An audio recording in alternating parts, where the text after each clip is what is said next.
वैसा नमस्कार। नमस्कार अंकित भाई। संजीव सर नमस्कार। नमस्कार। हाँ, आपकी आवाज आ रही है दिवाकर जी।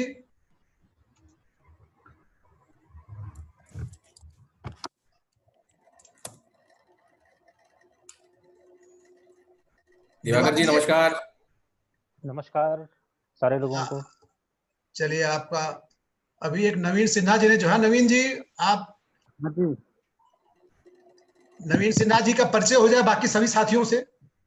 जी बाकी मैं नवीन आईसीआईसी बैंक में हूँ मैं से। अच्छा, और आप सभी लोग अपना अपना थोड़ा थोड़ा सा नाम बता दें ताकि आपस में परिचित हो जाए हम लोग जो है। मैं शुरू करूं? सर सर सर हाँ बताइए। बिल्कुल। संजीव क्षितिज मेरा नाम है। मैंने कुछ अखबारों में काम किया है। अब मैं अपना काम कर रहा हूं अपने घर से। उसको आप कंसल्टेंसी कह लीजिए, फ्रीलांसिंग कह लीजिए। जैसा कि पत्रकारों के साथ होता है, सारे विषय मेरी रुचि के हैं। किसी विषय का विशेषज्ञ मैं नहीं हूं और दुनिया को हमेशा जानने समझने की कोशिश करता हूं। Thank you. जी अंकित भाई। जी मेरा नाम अंकित माथुर है साहब, और मैं बेसिकली मीडिया के साथ मेरी काफी लंबी एसोसिएशन रही है, लेकिन मेरा जो कोर एक जो प्रोफेशन रहा है, आप ये मान के चलिए कि वो आईटी सेक्टर से जुड़ा रहा है। आईटी में जो है शुरुआती दौर मेरा जो है थोड़ा सा टेक्नोलॉजी ओरिएंटेड रहा। उसके बाद जो है वो मेरा जो है commercial side of business of IT business like sales and business development की तरफ रहा। और फिलहाल कोविड की मार पड़ी हुई है, तो फिलहाल तो कुछ भी नहीं है, बट इधर उधर लिख रहा हूँ आजकल थोड़ा बहुत। जी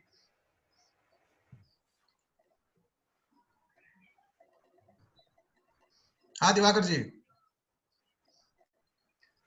जी नमस्कार भाई लोगों। मेरा नाम दिवाकर है और वैसे वैसे वैसे दिवाकर जी बहुत सीरियसली जो है गेस्ट के रूप में आए हैं, सज धज के जो है, मतलब सबसे सीरियस गेस्ट यही लग रहे हैं मुझे। नहीं भाई साहब, आप सीरियसनेस का अंदाजा लगाएंगे। मेरे को आपका नोटिफिकेशन मिलते ही तुरंत भाग के शेविंग करी है। क्या बात कर रहे हैं? अच्छा। वही तो मैं कह रहा हूँ कि अंकित भाई उससे ज्यादा सुंदर लग रहे हैं। हाँ दिवाकर जी सर, हाँ अपना परिचय पूरा करें प्लीज। जी तो मेरा नाम दिवाकर है और मैं नोएडा में अपनी एक सॉफ्टवेयर कंपनी रन करता हूँ। और हाँ, तो ये छोटा सा परिचय है, इसके अलावा आप लोगों से बात होगी। जी नवीन भाई। नवीन जी आप मोबाइल से हैं क्या लाइव? नहीं लैपटॉप से हूँ। अच्छा, तो थोड़ा परिचय अपना फिर दीजिए। आप बैंक में बताया आपने जो है। बैंक में हूँ लेकिन मुझे इंटरेस्ट है, न्यूज़ में बहुत ज्यादा इंटरेस्ट है और पढ़ने का आदत है मुझे बहुत ज्यादा। जी, तो मैं यशवंत जो है, हम लोग आपस में अपने ग्रुप के जरिए भी परिचित हम लोग हैं।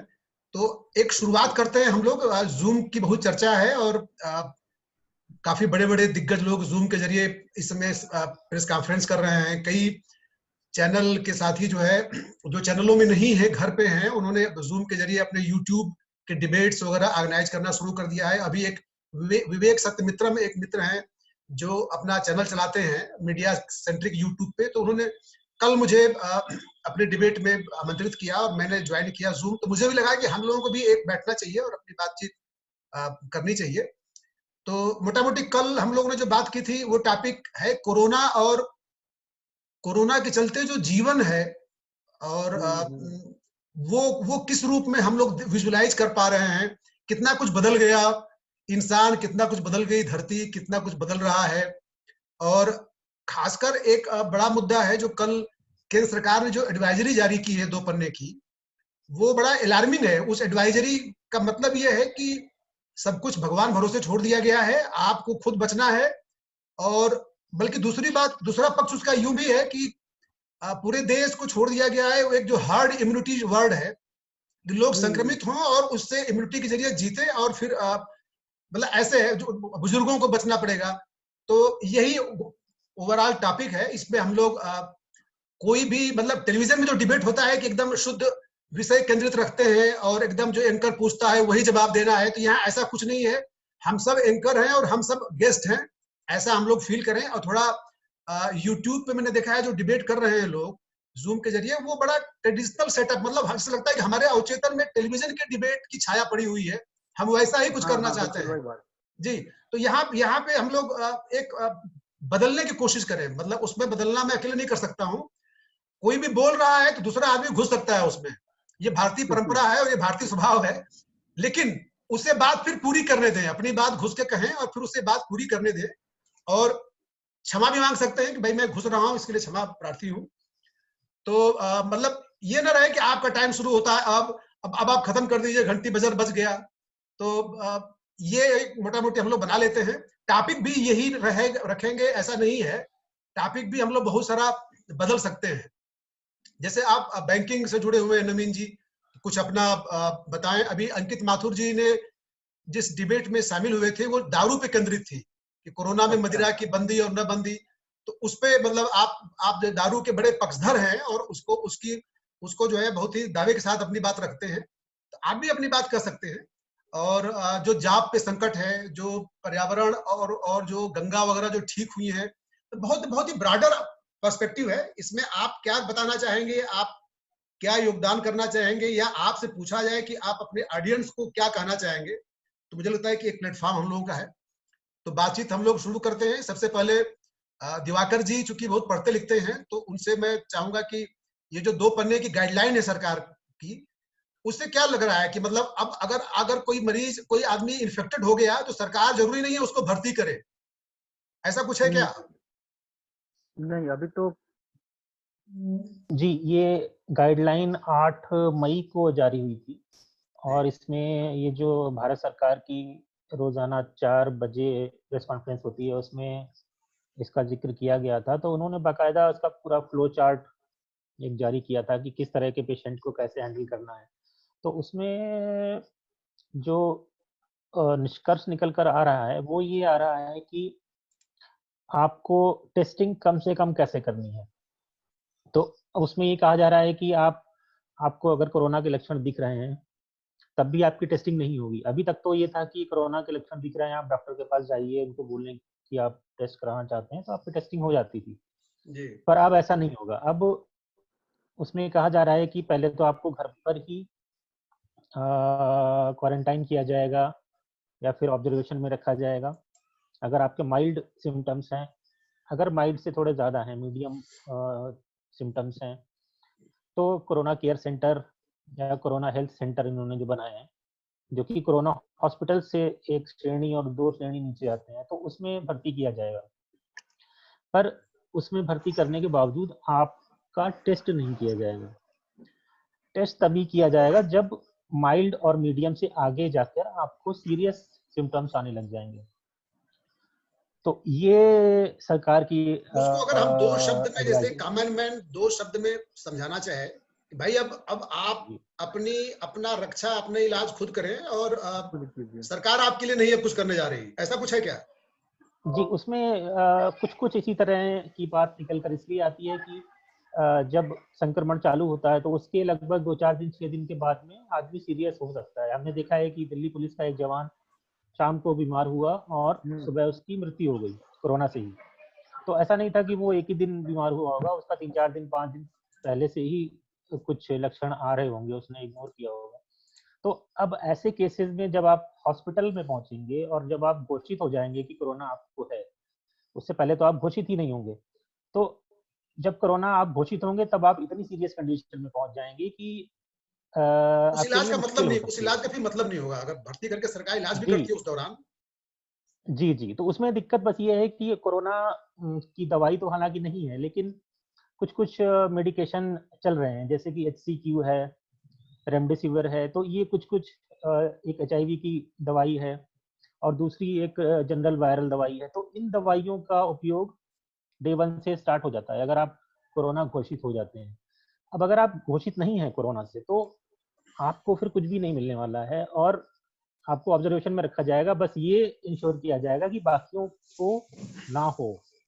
तो ये थोड़ी सी दिक्कत वाली बात है जो आप कह रहे हैं कि भगवान के भरोसे हैं, तो कुछ वैसा हम कह सकते हैं, क्योंकि कोरोना जब तक आप घोषित नहीं हो जाता है कि आपको कोरोना है, तब तक ना सिर्फ आप खुद खतरे में हैं बल्कि दूसरों को भी खतरे में डाल रहे हैं। आपको एक आदमी को, एक स्वास्थ्य कर्मी आपके ऊपर निगाह नहीं रखेगा, आपको जब पता ही नहीं है कि कोरोना आपको है, तो आप घूमेंगे फिरेंगे, हो सकता है कुछ लोगों से मिल भी लें, तो ये बहुत ही अलार्मिंग सिचुएशन हो सकती है अगर ऐसा चलता है।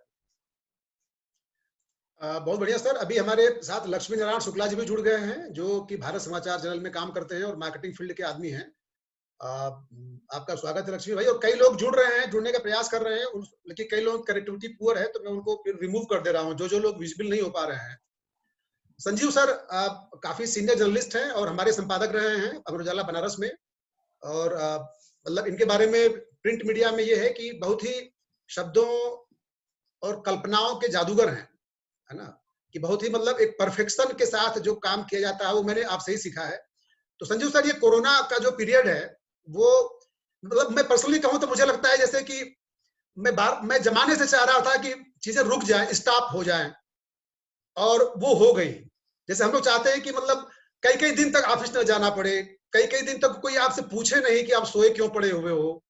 तो क्या कुछ मतलब ये हम लोग जैसे कुछ बच्चे की तरह सोचते हैं, खिलंदड़ की तरह, वैसा हो गया है और ये हो गया है, तो आप कैसे इसको विजुलाइज करते हैं, देखते हैं मतलब इस पूरे समय को? पहले एक बहुत छोटी सी व्यक्तिगत बात यशवंत जी, पिछले 4-5-6 सालों से जब से नरेंद्र मोदी ने नोटबंदी की थी, डिसरप्शन शब्द बहुत ज्यादा चलन में है और हम लोग बार बार सुनते हैं कि अमुक चीज डिसरप्ट हो गई। Disruption as a policy enact की जाती है, डिसरप्शन एज एन स्ट्रेटजी। मैं हमेशा जब भी ये शब्द मैं इतने गौर से पढ़ता था तो मुझे सबसे पहले आपका व्यक्तित्व याद आता था और मुझे लगता था कि ये आपके व्यक्तित्व को सबसे सूट करने वाला शब्द है, क्योंकि आपकी जो क्रिएटिव एनर्जी मैंने देखी है उसमें डिसरप्शन की अद्भुत क्षमता है और वो वहां से छलांग लगाती है। सर बहुत बहुत धन्यवाद सर, बहुत बहुत धन्यवाद सर। तो एक बात तो ये व्यक्तिगत, कोरोना हम सब लोगों को चकित करने वाला विषय। मेरे ख्याल से शायद कोई एक व्यक्ति है जो ये कह सके कि वो कोरोना का विद्वान है, और इसलिए मुझे नहीं लगता कि कोरोना के बारे में कोई भी प्रशंसा या आलोचना कहीं जाके टकराती है, क्योंकि किसी को नहीं मालूम है, सब अंधेरे में हाथ पांव मार रहे हैं।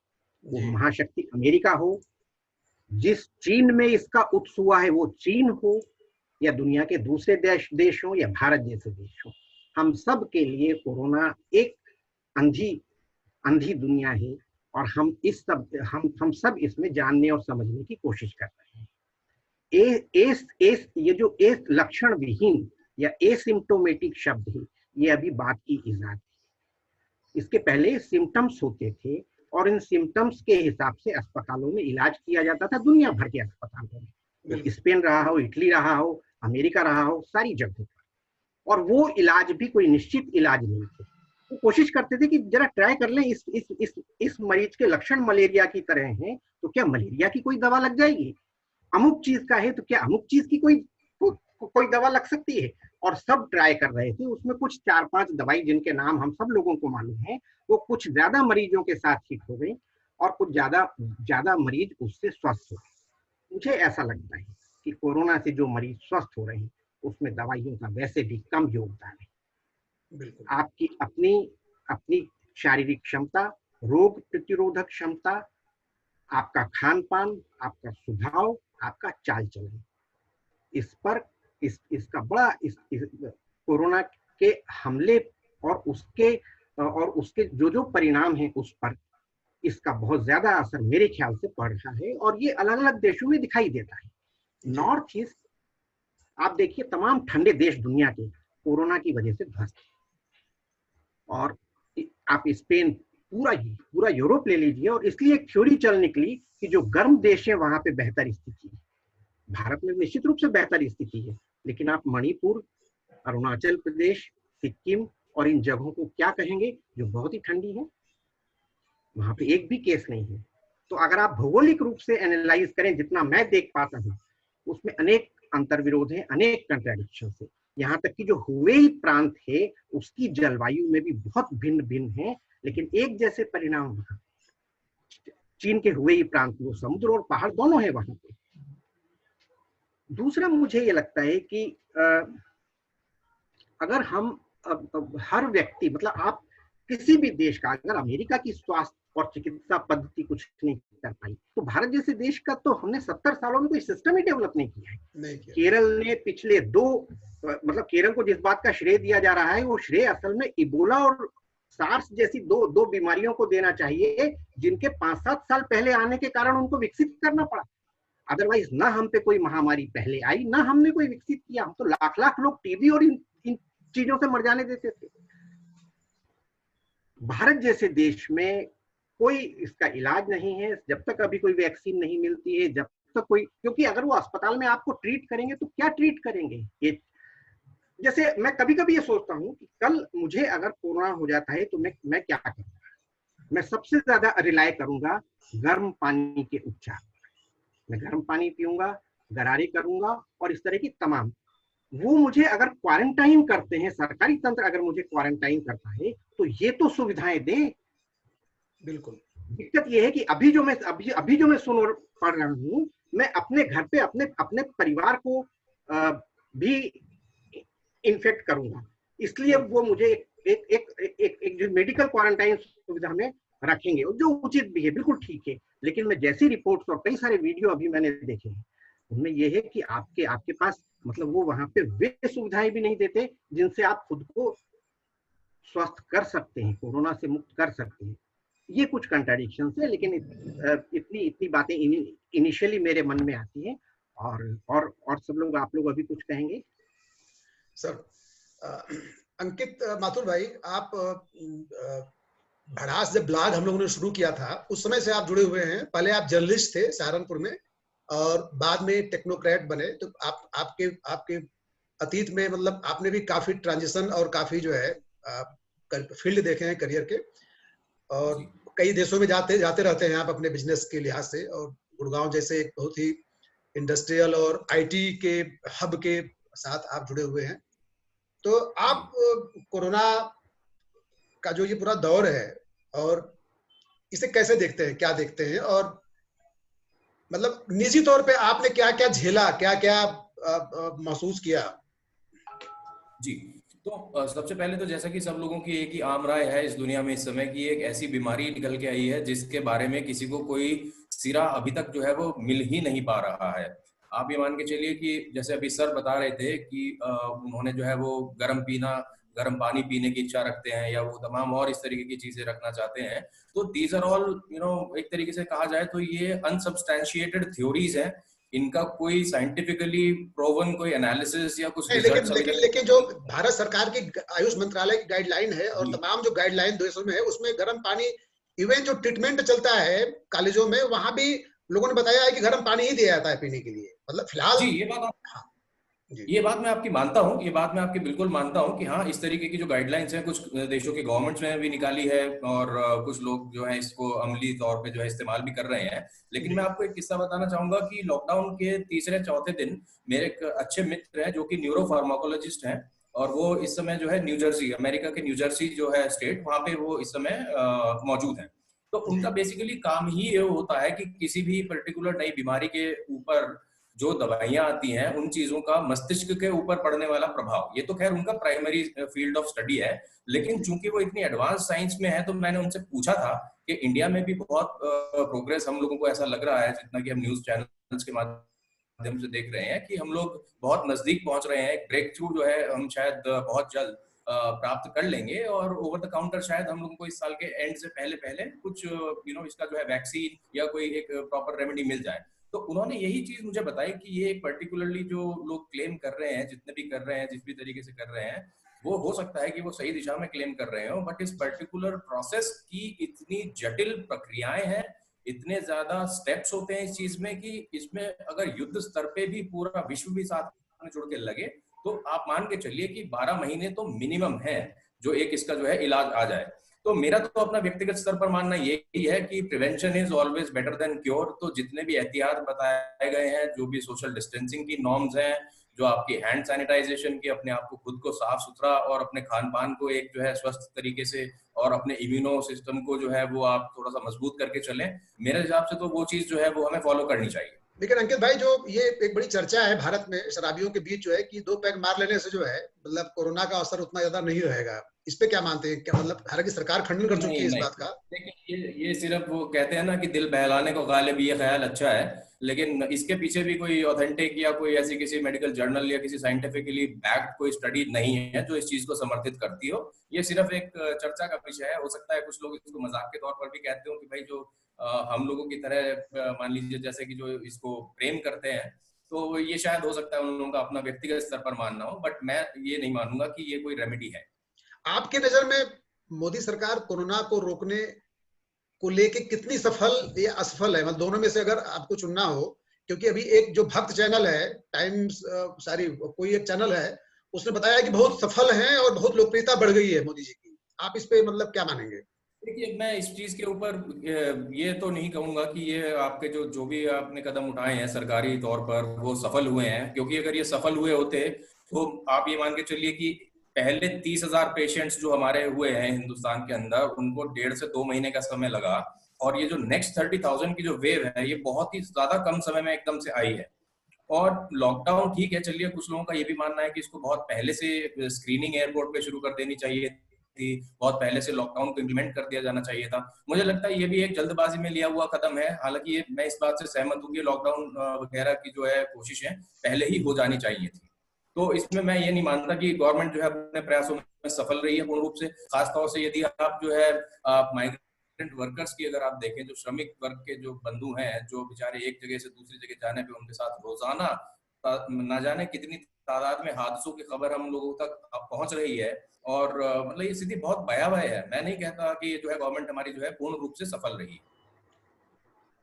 हमारे शुक्ला जी जो है भांति भांति से बदल के पोस्टर दे रहे हैं। तो शुक्ला जी, पहले आप बोलिए, आपकी आवाज, चेहरा तो दिख रहा है मुस्कुराते हुए, लेकिन आवाज नहीं आ पा रही है आपकी। आप म्यूट पे है, साउंड, म्यूट पे, आपने म्यूट कर म्यूट रखा है पे। साउंड। आप मार्केटिंग वालों की तरह जो है केवल बस सुन रहे हैं, सुना नहीं रहे हैं कुछ।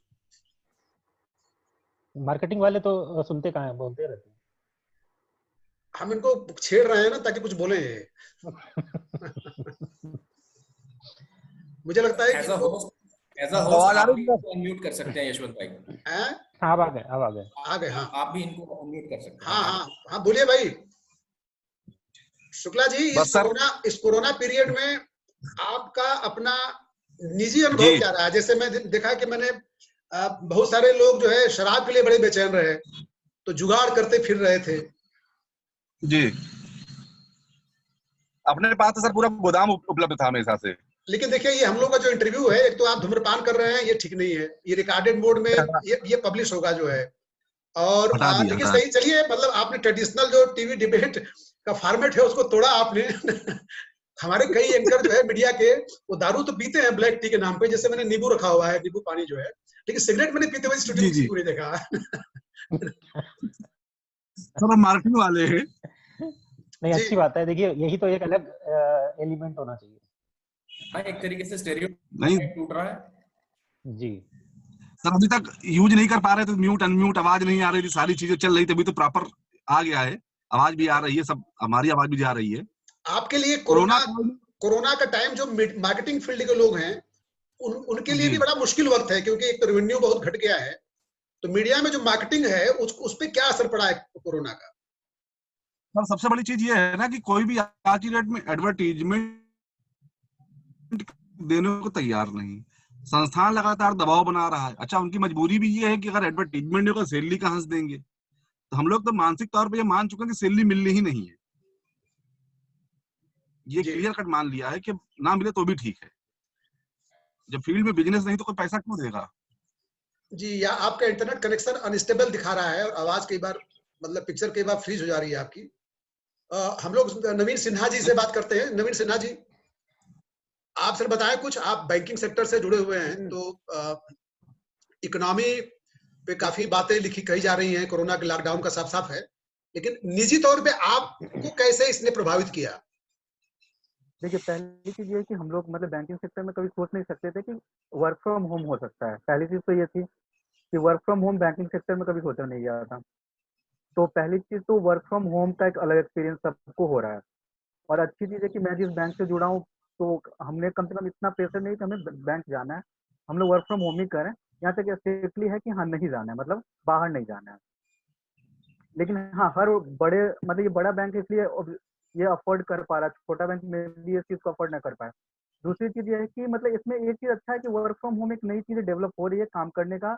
मतलब हम लोग जिस चीज के लिए यूज टू नहीं थे इंडिया के अंदर, कस्टमर भी अब पहले तो थोड़े से वो डाउट करते थे। हम लोग अगर कॉल करते थे इस समय बैंक से बोलना तो बोलते थे कहाँ से बोलो, बैंक तो बंद है।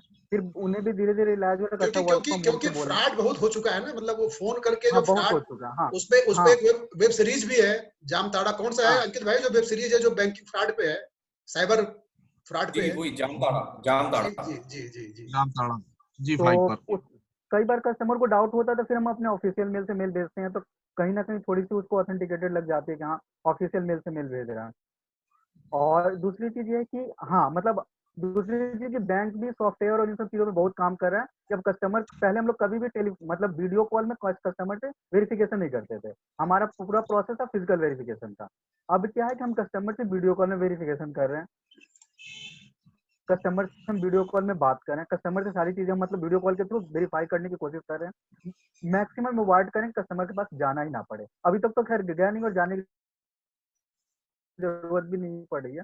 दूसरी चीज क्या है कि हाँ हम लोग जीपीएस और इन सब चीजों का यूज कर रहे हैं, जो बैंक का जो ऐप है उसके थ्रू कस्टमर की लोकेशन और इन सब चीजों को ट्रैक करके चीजों का भी प्रोसेस किया जा रहा है। लेकिन ये बोल सकते हैं कि बहुत छोटे लेवल पे चीजें हो रही हैं अभी, मतलब मुश्किल से 10 से 15% जितना काम होता था उसका सिर्फ 10 से 15% हो रहा है। दूसरी चीज अगर सैलरी की बात करें तो जो लोग बड़े ऑर्गेनाइजेशन के अंदर हैं अभी तक तो उनकी सैलरी ठीक से आ रही है। जो एमएनसी या काफी बड़े मतलब इंडिया की भी बड़ी कंपनियों के अंदर हैं वहां तो आ रही है। लेकिन जो लोग छोटी कंपनी के अंदर थे और स्पेशली जिनकी प्रोडक्शन की कंपनी थी जहाँ पे कोई ना कोई प्रोडक्ट बन रहा था, वो लोग बहुत ज्यादा इफेक्टेड हुए हैं। इस मंथ तक तो सबकी सैलरी आ रही है लेकिन अगले मंथ से बहुत ज्यादा डाउट है। एक्सपोर्ट जो कंपनियां एक्सपोर्ट में इन्वॉल्व थी उनको बहुत ज्यादा फर्क पड़ा है। और तीसरी चीज कि हमारे पास जैसे बिजनेस जो कस्टमर जिनकी दुकानें थी, छोटे मोटे फैक्ट्रियां थी, उनके बहुत कॉल आ रहे हैं बिजनेस लोन के लिए, क्योंकि उन्हें ऐसा नहीं, कई कई ऐसे भी कस्टमर के फोन आए मेरे पास जिन्होंने कभी भी लाइफ में 25-24 सालों में कभी लोन नहीं लिया था। अभी सिर्फ उनको लोन चाहिए कि अपने स्टाफ को सैलरी देनी है। तो एक बहुत बड़ा चैलेंज है कि जिनके दुकान थे या छोटे बिजनेस हैं उनके पूरे पैसे आने रुक गए हैं। तो उनके पास पैसे होने के बावजूद क्योंकि बिजनेस में फ्लो नहीं है, इसलिए वो लोग बहुत मतलब टफ टाइम देख रहे हैं। तो इसको थोड़ा सा सरकार को इस पर ध्यान देना चाहिए था, क्योंकि बहुत टफ टाइम है छोटे बिजनेसमैन के लिए। बड़े तो अभी थोड़ा वो सा जो झेल रहे 3 हैं। महीने की ईएमआई वगैरह रोकने की बात थी, उसको क्या आप लोग बैंकों ने रोका, मतलब बैंकों ने वसूला या वो फॉलो किया हाँ सरकार के मैं आदेश को? उसमें हाँ उसमें कस्टमर की अपनी चॉइस थी, मैरिटोरियम जो यूज करना था। जिस कस्टमर ने भी अप्लाई किया उसको मिला है। लेकिन उसमें कस्टम देखें तो दोनों चीजें हैं, मतलब कस्टमर को कि जो लोन जैसे मान लीजिए किसी का 60 महीने का लोन था, अब वो लोन उसका 63 महीने का हो गया, 20 का 3 महीने वो नहीं देगा लेकिन इंटरेस्ट इस पीरियड का पे करेगा वो, ठीक है, आगे फ्यूचर में पे करेगा, अभी नहीं पे करेगा। दूसरी चीज बैंक के पॉइंट ऑफ व्यू से देखें तो बैंक का भी जो फ्लो आना, बैंक का तो ऑलरेडी बिजनेस रुका हुआ है, बैंक के ऐसे ही पैसे नहीं आ रहे हैं। और एक जो चीज आनी थी जो बैंक का फिक्स इनकम था कि ये चलो ईएमआई से कुछ पैसे आने थे, वो भी बैंक के रुक गए आने। लेकिन इसमें मैं बोलना चाहूंगा कि ये जो ईएमआई रोकने वाला जो फंडा चलाया सर बैंकों ने, तो ये सारे बैंक और लगभग सारे फाइनेंशियल इंस्टीट्यूशन ने इसको अडॉप्ट कर लिया है। हाँ केंद्र सरकार ने ये नहीं बोला था कि सबको करना है, बट सबने कर लिया है। या इसका सबने किया। मेन रीजन ये है कि इसमें ग्राहक को बहुत बड़ा नुकसान हो रहा है। वो खैर आप बैंक में हैं तो आपको पता होगा कि ये जो मान लीजिए आप 3 महीने तक अपनी ईएमआई नहीं देते हैं, फॉर एग्जांपल मान लीजिए 50,000 ईएमआई देते हैं तो 1.5 लाख रुपया हो गया। तो ये 1.5 लाख रुपया आपके मूलधन में पूरा का पूरा जोड़ दिया जाएगा। हाँ और बाद में इस पूरे पर इंटरेस्ट लगेगा।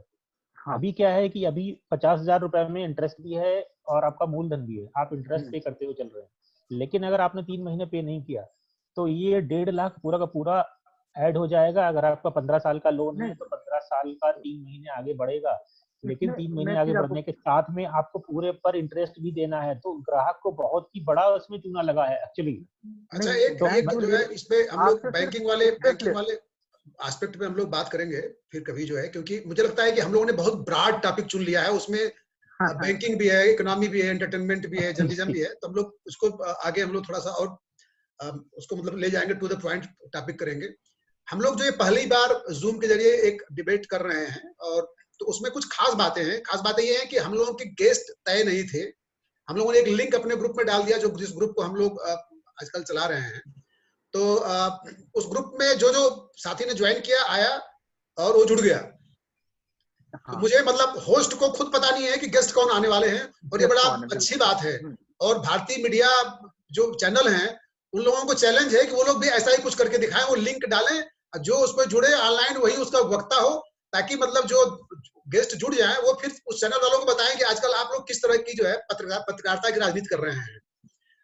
और एक और सूचना है कि चूंकि ये जूम का वर्जन जो है अपग्रेडेड नहीं है, मतलब प्रीमियम नहीं लिया है हम लोगों ने सबने, तो ये 45 मिनट ही चलेगा, उसके बाद ये कट जाएगा।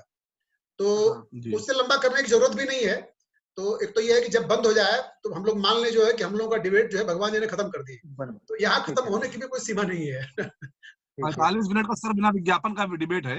हाँ बिल्कुल। तो अब जो है मैं चाहूंगा दिवाकर जी खुद जो एक कंपनी के मालिक हैं, सॉफ्टवेयर बनाने वाली कंपनी के, और इनके क्लाइंट्स विदेशों में हैं, तो मैं चाहूंगा कि सर आपकी जो कंपनी है, आपका जो काम है वो कितना प्रभावित हुआ है कोरोना के समय में। पहले तो आपके काफी, मैंने देखा है काफी आपकी अर्निंग होती थी और आप पार्टी वार्टी भी कर देते थे, हम लोग बियर वियर पिला देते थे गुलाब कमरे पे। आजकल क्या स्थिति है, मतलब हम लोग पार्टी ले सकते हैं या कुछ धंधा जो है मंदा हुआ? देखिए यशवंत जी, धंधा तो मंदा हुआ है। लेकिन इसमें होता ये है कि हम लोग सॉफ्टवेयर की सेल कर रहे हैं, वो ज़्यादातर अब्रॉड सेल्स हो रही है, आउट ऑफ इंडिया हो रही है। और जो हमारा सॉफ्टवेयर, हम लोग सर्विसेज में नहीं, हम लोग प्रोडक्ट में हैं, तो हमारे प्रोडक्ट को लोग परचेज करते हैं और उसको यूज़ कर लेते हैं। तो अभी क्या है कि जो यूज़ करने वाले हैं वही नहीं बच रहे हैं। जो हमारे यूरोपियन और नॉर्थ अमेरिका में जो कंट्रीज हैं, यूएस और कनाडा, वहाँ पर सेल ज़्यादा होती थी। अभी क्या है कि अभी वहाँ पर हाहाकार मचा हुआ है, सब अपनी अपनी जान बचाने के लिए परेशान है। तो अब हमें भी अपना मार्केटिंग स्ट्रेटजी चेंज करनी पड़ रही है। हम लोग डिस्काउंट दे रहे हैं, हम लोग पैकेज प्रोडक्ट्स लॉन्च कर रहे हैं, तो ये सब चीज़ें करनी पड़ रही है, जिससे कुछ कुछ नुकसान हमारा कम हो रहा है। लेकिन हाँ, पहले से थोड़ा सा फर्क तो पड़ा है। संजीव सर, मैं जानना चाहूंगा, संजीव क्षितिज सर जो है, चूंकि प्रिंट मीडिया में बहुत लंबा करियर रहा है आपका, तो ये जो कोरोना का समय है सर, इसमें मैंने देखा है कि जो प्रिंट मीडिया है, जो अखबारों का वितरण है, सर्कुलेशन है, बड़ा बुरी तरह प्रभावित हुआ है। और पेटीएम जैसे ऐप पे भी अखबार आ गए हैं, ई पेपर आ गए हैं, इन्होंने ई पेपर को अपने काफी मार्केट किया है अखबारों ने। आपको क्या लग रहा है कि मतलब ये जो कोरोना है वो जिस तरह से डिजिटल जर्नलिज्म का दौर चला, उसको और हाइट मिली है, प्रिंट खत्म हो जाएगा? अभी जो IRS Q4 का जो नतीजे आए हैं वो बता रहे हैं कि पूरे देश में कुछ जगहों को छोड़ के अखबार गिर रहे हैं। ऐसा पहली बार हुआ है कि इस तरह का मतलब डाटा आया है। आप सर कैसे देखते हैं इसको, प्रिंट मीडिया का क्या भविष्य देखते हैं आप? मेरी इस बीच अखबारों में जितने लोगों से बात हुई है और जो फिगर्स मेरे पास है, मुझे ऐसा लगता है कि अखबारों का प्रिंट के सर्कुलेशन पे 50 से लेके 80% तक असर पड़ा। अखबारों का सर्कुलेशन, जैसे मान लीजिए एक अखबार, एक सवाल मैं भूल जाऊंगा, ये कि जो रीडर की जो हैबिट थी कि सुबह हमको अखबार चाहिए वरना हम चाय नहीं पी सकते, हम बाथरूम नहीं जाएंगे, जो है मतलब एक जो हैबिट का, वो हैबिट ब्रेक हो गई है। इसका भी मुझे लगता है एक बड़ा असर पड़ेगा लंबा। जी बिल्कुल। जैसे हमारी बात की जो पीढ़ी है वो तो पहले भी खबरों के लिए मोबाइल पर आ गई थी। जो हम लोगों की पीढ़ी में अखबार पढ़ने की आदत बनी हुई थी, वो आदत भी अब बहुत बुरी तरह प्रभावित होने वाली है। मैं सुबह हमारे गेट पे अखबार लेने जाता हूँ, हॉकर वहां आ जाता है, उससे मेरी बात हो रही थी। केवल 60 साल की ऊपर के उम्र के कुछ जो बहुत ही अखबारों के बहुत पुराने पाठक हैं, वो आते हैं अखबार लेने, अन्यथा लोगों ने अखबार लेने आना बंद कर दिया है। और हमारी सोसाइटी में एक अखबार की 1100 कॉपी आती थी, वो 300 कॉपी लेके आता है, वो भी लोग उठाने नहीं आते। जब ये कोरोना से हम बाहर निकलेंगे, चाहे वो 6 महीने हो या 1 साल हो, मुझे ऐसा लगता है कि अखबारों के प्रिंट एडिशंस लगभग खत्म हो चुके हैं। बराए नाम कॉपी छपेंगी तो छपेंगी। कुछ मैगजीन्स ऐसी हैं जिन्होंने ऑलरेडी उन्होंने अपने डिजिटल एडिशन अभी केवल अपने को चलन में बनाए रखने के लिए फ्री कर दिए हैं और प्रिंट नहीं कर रहे हैं। पत्रिकाएं छप नहीं रही हैं अभी भी। इस पूरे 1.5 महीने के दौरान कुछ बड़ी नामी गिरामी पत्रिकाएं नहीं छपी हैं या न के बराबर छपी हैं। अखबारों के प्रिंट सर्कुलेशन अब ट्रेडिशनल रह जाएंगे, डिजिटल एडिशन प्रोमिनेंट हो जाएंगे और खबरों का स्वरूप बदल जाएगा। मतलब अब जो कला के स्तर पे, आपके प्रोडक्ट के स्तर पे जो होगा वो चेंजेस तो आएंगे ही आएंगे। और मुझे ऐसा लगता है कि अब खबरों का ट्रीटमेंट, खबरों को जिस तरह से लिखा जाता है, खबरों को जिस तरह से पेश किया जाता है, इवन डिजिटल पर, उसमें भारी बदलाव आएंगे। और पत्रकारिता ज्यादा इंस्टेंट पत्रकारिता तुरंत पत्रकारिता होने जा रही है, जिसमें खबरों की जो विंडो होगी वो 24 घंटे तो आप छोड़िए, 2 या 4 घंटे। आप अभी ट्विटर पे देखिए, 11-12 बजे जो खबर चलती है, ट्रेंड करती है, वो 4 बजे सारा पैटर्न बदल जाता है। 4 से 6 घंटे की विंडो आपको खबरों की नहीं मिलने वाली है। बिल्कुल 4 से 6 घंटे की, मतलब आप दिन में लगभग 3 अखबार छाप रहे होंगे, चाहे वो डिजिटल फॉर्म में हो। अगर आप दिन के, और अगर मैं 4 से 6 घंटे की विंडो करूं तो मैं 4 अखबार रात को मिला करके कहूंगा। तो अगर आप 4 से 8 अखबार रोज छाप रहे होंगे तो खबरों का पूरा विन्यास बदल जाएगा। यानी अगर शाम को 6 बजे आनंद विहार पर 1 लाख लोग इकट्ठा हो जाते हैं, प्रवासी मजदूर, तो हो सकता है कि सुबह 4 बजे ये खबर ही ना हो। और अभी ऐसा हो रहा है डिजिटल मीडिया पे कि 6 बजे जो सनसनीखेज खबर है सुबह, या छत्तीसगढ़ में मजदूर मारे गए, ये सुबह अखबारों में, और हम इसके अभ्यस्त हैं कि वो सुबह अखबारों में लीड खबर होगी, लेकिन डिजिटल मीडिया पे शाम को 6 बजे ये लीड खबर नहीं थी यशवंत। तो इसलिए खबरों के स्पैनिंग, खबरों पर आपकी नजर, इसमें भारी बदलाव आने जा रहे हैं, ऐसा मुझे लग रहा है। और मतलब ये केवल खबरों के नहीं, ये अभी हम लोगों की मानसिकता, हम लोग शायद ऐसा समझ रहे हैं कि ये एक बहुत बड़े मॉल की पार्किंग लॉट की तरह है, जिसमें एक जगह से एंटर हम कर रहे हैं और एग्जिट हमारा दूसरी जगह होगा, हमको पता नहीं है, और हम जीपीएस के सहारे हमारी नैया पार लग जाएगी। ये जो एग्जिट है ये किसी दूसरे भूगोल में होगा। ये जो पार्किंग लॉट है, अगर इसी रूपक को मैं थोड़ा बढ़ा कर कहूं, तो ये जो पार्किंग लॉट है जिसमें हमने एक जगह से जनवरी फरवरी मार्च में एंटर किया है, इसका एग्जिट जहां है वो किसी दूसरे भूगोल में होगा। मुझे इसमें बिल्कुल कोई शक नहीं। और शायद जो लॉकडाउन और कोरोना के बाद की दुनिया होगी वो हम सबकी कल्पनाओं से ज्यादा भिन्न, अलग दुनिया। बिल्कुल ठीक बात। मैं एक बार रिकॉर्डिंग को सेव करने की कोशिश करता हूं, क्योंकि मान लीजिए बंद हो गया और सेव ना हो तो हम लोग की पूरी मेहनत पर पानी फिर सकता है। तो मैं एक बार सेव कर लेता हूं इसको। ठीक है, दोबारा शुरू करते हैं हम लोग। तो आपने संजीव सर जो है ना, जो DELL डेल लिख के आपने जो है अपनी आईडी बनाई है। ना मैंने अभी आईडी नहीं बनाई है, उसमें मैंने अपना नाम लिखा नहीं जब अभी ये डाउनलोड कर लिया। ओके, तो सबके आगे नाम आ रहा है, आपके आगे डेल आ रहा है। तो क्योंकि वो डेल का कंप्यूटर है तो वो डेल पे उसने वही नाम ले लिया। लेकिन मुझे लगता है कि ये अंकित जी, ये वीडियो जो रिकॉर्ड हो रहा होगा उसमें ये नाम नहीं आ रहे होंगे। उस पे नाम नहीं आएंगे, उसमें सिर्फ पैनलिस्ट की जो है वो जब भी वो बोल रहे हैं उनका वीडियो और ऑडियो आएगा। सेकंड मुझे लग रहा है कि ये जो जूम है, ये जो बोल रहा है उसके साउंड के आधार पे उसके चेहरे को मेन स्क्रीन में ले आ रहा है, ऐसा है क्या? मैं वही कहने वाला था। इसमें ना एक पैनल व्यू होता है। आप अगर एज अ होस्ट अगर आप व्यू में जाएंगे तो आप एक स्क्रीन ऐसी भी बना सकते हैं जिसमें 4-5 पैनलिस्ट एक साथ नजर आएंगे। अच्छा, ओके, तो ये कहाँ पड़ता है? ये पैनल व्यू कहाँ पे होता है? देखिए आप सबसे ऊपर राइट साइड में सबसे ऊपर गैलरी व्यू। जी। हाँ सही है। 6 लोग, हम लोग 6 लोग ही है ना हम लोग? जी सही है। तो हम लोग मतलब जो है दर्शकों को ज्ञान देने के अलावा खुद भी ज्ञान ले रहे हैं, ये बहुत अच्छी बात है। और हम लोग जो है कंप्लीट नहीं है, ये हम लोग बता रहे हैं कि भाई हम लोग भी सीख रहे हैं, सीखने के मोड में है, और ये भी कोरोना काल की एक उपलब्धि है। अगर होता जी। एक बात बताइए जी, और बाकी सभी लोग बताएं, ये जूम वगैरह इस्तेमाल करना सेफ है क्या? बताएं सर अंकित भाई। जी, बड़ा अच्छा सवाल किया आपने। और मैं आपको बता दूं कि मीडिया में आपको जो भी देखने को मिल रहा है उन चीजों से इतर, जूम जो है वो बिजनेस और कॉर्पोरेट कम्युनिकेशन के लिए वर्चुअली एक तरीके का सिनोनिम बन चुका है।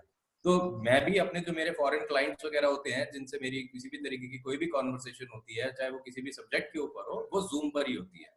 तो ये मेरे ख्याल से लगता है कि जूम की पॉपुलैरिटी चार्ट्स इतने बड़े स्तर पे बढ़ चुके हैं, जिससे कि बड़े बड़े दिग्गज यानी कि याहू नहीं, गूगल और ये आपका माइक्रोसॉफ्ट जो है, ये लोग मेरे ख्याल से कैंपेन जो है वो जूम के अगेंस्ट चला रहे हैं। शायद इसका उनका कोई जूम ने अपने को माइक्रोसॉफ्ट को बेचा नहीं, खरीदने की बहुत कोशिशें की लोगों ने, गूगल, लेकिन शायद ऐसा कुछ है कि बेचा नहीं इन्होंने, इसलिए इसको अब बदनाम कर रहे हैं। देखिए, माइक्रोसॉफ्ट एज अ जायंट या गूगल एज अ जायंट कोशिश करता है कि एक बहुत ही ज्यादा अगर एक टेक्नोलॉजिकली एडवांस्ड कंपनी या कोई प्रोडक्ट ऐसा बन जाए तो उसको हम लोग टेक ओवर कर लें या उसको हम एक्वायर कर लें। तो जूम को पता था, अपने प्रोडक्ट के ऊपर उनको भरोसा था, उन्होंने अपने घुटने नहीं टेके। और मेरे ख्याल से इसी वजह से शायद ये एक फॉल्स प्रोपेगेंडा दुनिया भर में चल रहा है। इनकी सिक्योरिटी काफी I would say, Divakar ji can also comment on this, इनकी बड़ी आयरन क्लैड सिक्योरिटी है। अनलेस एंड अनटिल एक यूजर ही खुद से लापरवाह हो जाए। जूम ने बहुत जबरदस्त मीटिंग कंट्रोल्स आपको दिए हुए हैं शुरुआत में ही कि आप किस तरीके से मीटिंग को कंट्रोल करें, किसी को आप एंटर होने दें ना होने दें, आप पब्लिक आईडी यूज करें या आप एक पर्सनल आईडी यूज करें। तो अगर आप उन सब चीजों का एक इस्तेमाल करेंगे तो आप हर तरीके से सिक्योर्ड है। उसमें सर एक चीज और भी थोड़ा सा जोड़ना चाहूंगा उसमें। जी, ये जी, है कि जी। एज ए यूजर आपकी सिक्योरिटी टेक केयर हो रही है। और जैसे आपने कहा, ओवरऑल जूम एक अच्छा प्रोडक्ट है। ये जो सिस्को का एक सीनियर इंजीनियर था, उसने इस कंपनी को चालू किया है और नेटवर्किंग के क्षेत्र में बहुत ही स्किलफुल उसका सीईओ है और उसने बहुत ही अच्छा सॉफ्टवेयर बनाया है। पर हर एक सॉफ्टवेयर में कुछ ना कुछ गलती होती है। तो इसमें क्या हुआ था कि जूम में लगभग 3-4 महीने पहले एक एपिसोड हुआ था जिसमें इन्होंने यूजर का डेटा ओपन फॉर्मेट में कहीं पर अपने सर्वर पे रखा हुआ था और उसको हैकर्स ने डाउनलोड कर लिया था। तो उसमें मिलियंस ऑफ यूजर्स का डाटा लीक हो गया था। तो कंपनियों से गलतियां होती हैं, उन्होंने गलती को माना और इसको फिक्स भी कर लिया। बट उस गलती की वजह से थोड़ी सी इमेज को धक्का लगा है। उसमें नहीं, ट्रम्प ने जो सबसे पहले अटैक किया था वो जूम पर किया था और अमेरिकन गवर्नमेंट ने तो जूम का इस्तेमाल बैन कर दिया है, जो बहुत ज्यादा इस्तेमाल किया जाता है। सर वहां पे ट्रम्प ने किया और यहाँ पे मोदी ने किया।